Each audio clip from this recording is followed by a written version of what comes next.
What's up? How y'all doing out there? This video gonna be about the Hitman. I watched this thing on ABC 2020 last night about Lou Pearlman from pop to prison.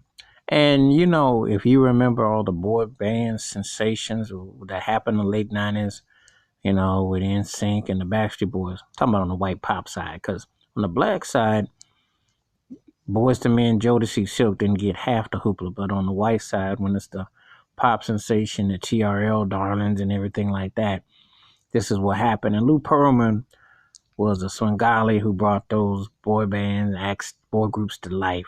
Had a hand in Britney Spears for a minute, wanted to put her in a girl group, but last second she went solo, which was a smart move considering how he owned the name and how he pimped and pushed with Backstreet Boys and NSYNC. They didn't know about one another.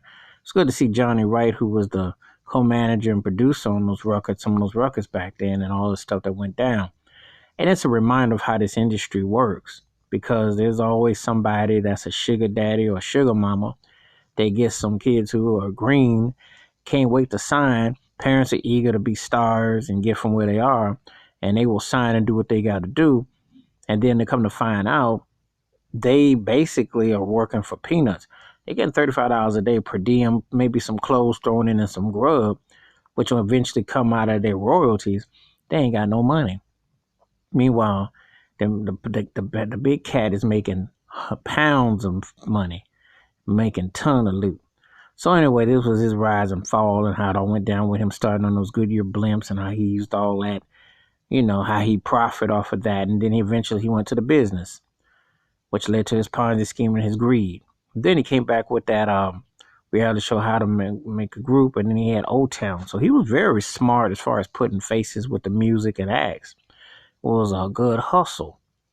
This music business is nothing but a hustle. You know, I mean, you got to have some pimp, some crook, and some shook in you to operate in that game, because we're not just talking about words and music here. We're talking about getting over and doing your thing. So that 2020, The Hitman from Pop to Prison by Lou Pearlman was very interesting and very telling, because it wasn't that long ago.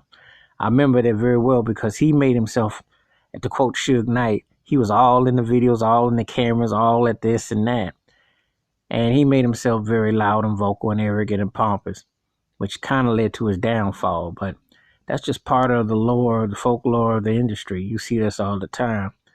Somebody putting money and they grinning a little too much, you know something shady. So anyway, that's my thoughts and takes about that 2020, The Hitman from Pop to Prison, Lou Pearlman.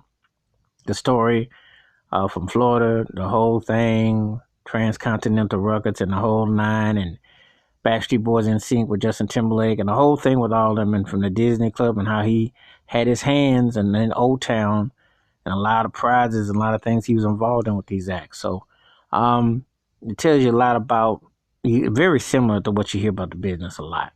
So give me your thoughts and your takes about the Hitman from Pop to Prison, Lou Pearlman. Hit the like, subscribe, and the bell rings in the video. Have a good day. Peace.